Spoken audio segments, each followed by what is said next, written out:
datang di podcast Sejarah Kita. Akhirnya episode perdana kita tayang juga nih. Halo semuanya, aku Lisa Olivia. Seperti janji kita sebelumnya, di podcast ini kita bakal ngebahas tokoh-tokoh sejarah Islam yang luar biasa dan penuh inspirasi. Dan di episode pertama kita ini, kita mau angkat kisah tentang salah satu tokoh besar dari dinasti Ayyubiyah. Namanya mungkin gak sepopuler kakaknya, tapi jasanya sangat besar. Dialah Malik Al-Adil Saifuddin. Betul banget, jadi sebelum kita masuk lebih jauh, kita kenalan dulu nih sama dua narasumber kece kita yang udah siap nemenin kita ngobrol-ngobrol sejarah hari ini. Silahkan. Halo semua, aku Syakrila, senang banget bisa gabung di episode pertama ini. Halo, aku Mutia. Aku gak sabar nih dengan cerita tentang Malik Al-Adil. Kira-kira bagus gak ya? Bener banget, jadi Malik Al-Adil Saifuddin itu nama lengkapnya Al-Malik Al-Adil Saif Al-Din Abu Bakar Ibnu Ayyub. Lahir sekitar tahun 1145 Masehi, beliau adalah adik kandung Sultan Salahuddin Al-Ayyubi, pahlawan besar dalam Perang Salib yang tentu kita semua tahu sangat terkenal. Tetapi di balik sosok Salahuddin ada Malik Al-Adil yang juga berperan besar dalam sejarah dunia Islam. Malik Al-Adil dibesarkan dalam keluarga militer yang sangat kuat. Ayahnya, Sheikh Najm al-Din Ayyub, merupakan seorang komandan militer yang berpengaruh ini. Ini berarti sejak kecil, Malik Al-Adil sudah mendapatkan pendidikan yang keras dalam bidang perang, politik, dan pemerintahan. Betul banget, sejak kecil beliau dilatih untuk menjadi seorang pemimpin. Namun yang membuatnya berbeda dari banyak pemimpin lain di waktu itu adalah kedalaman intelektualnya. Selain belajar ilmu perang, beliau juga sangat mendalami ilmu agama serta memahami betapa pentingnya menjaga stabilitas politik dan kesejahteraan rakyat. Saat masih muda, Malik Al-Adil sudah terlibat dalam berbagai pertempuran penting. Dan salah satu momen besar adalah ketika beliau ikut berperang dalam penaklukan Yerusalem pada 1187 Masehi bersama kakaknya Sultan Salahuddin. Malik Al-Adil memainkan peran besar dalam meraih kemenangan tersebut, yang tidak hanya menandai kemenangan besar dalam Perang Salib, tapi juga sebagai simbol kebangkitan dunia Islam. Selain itu, setelah kemenangan besar itu, Malik Al-Adil juga dipercaya untuk memimpin beberapa wilayah strategis seperti Damaskus, Aleppo, dan Mesir, yang merupakan pusat kekuatan besar pada masa itu. Di bawah kepemimpinannya, wilayah-wilayah tersebut berkembang pesat dalam hal ekonomi dan juga budaya. Tunggu, jadi selama ini aku kira Salahuddin itu yang langsung memimpin semuanya. Ternyata Malik Al-Adil juga punya peran besar ya? Iya, memang Salahuddin terkenal karena peran besar dalam Perang Salib.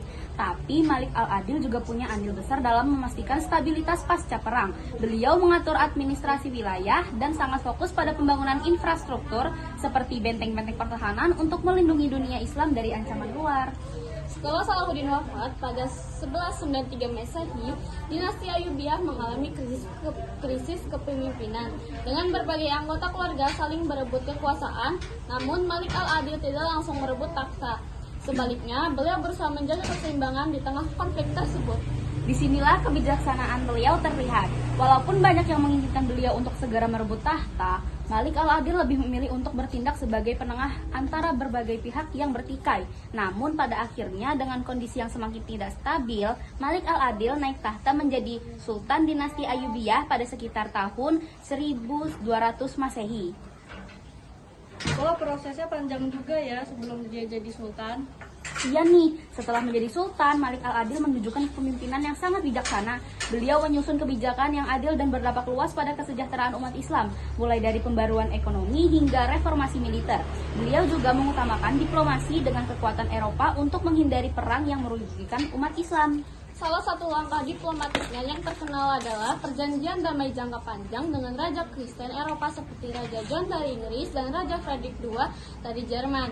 Dalam perjanjian ini, beliau memberi waktu pasukan Islam yang memperkuat diri sementara pihak Kristen berhenti menyerang.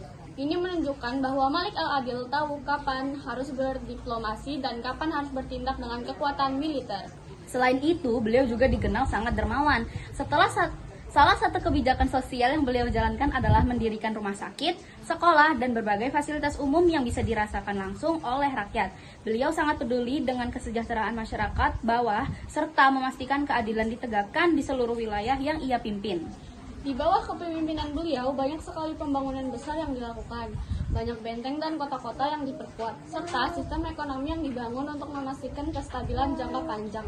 Bahkan, meskipun beberapa wilayah Ayyubiyah terpecah pasca wafatnya Malik al-Adil, warisan kebijaksanaannya tetap terjaga. Namun, sayangnya pada tahun 1218 Masehi, Malik al-Adil wafat dalam usia sekitar 73 tahun. Saat beliau sedang menyiapkan pasukan untuk menghadapi salib kelima yang dipimpin oleh Raja Frederick II, meskipun begitu, pengaruh dan kebijakan beliau tetap diteruskan oleh anak-anaknya, seperti Al-Mu'azzam Isa yang menggantikan beliau di Damaskus.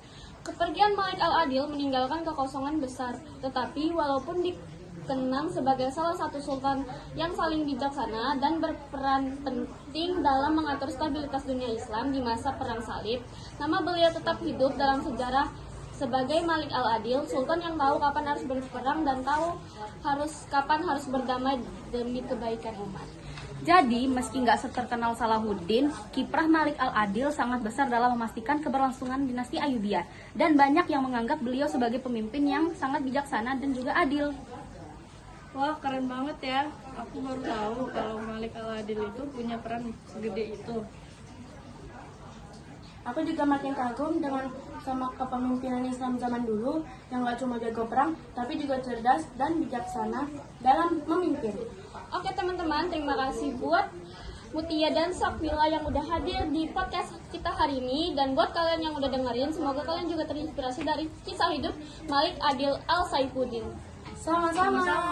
Jangan lupa stay tune podcast sejarah kita karena episode-episode berikutnya bakal makin seru dan penuh inspirasi. Sampai ketemu di episode selanjutnya. Wassalamualaikum warahmatullahi wabarakatuh. Dadah.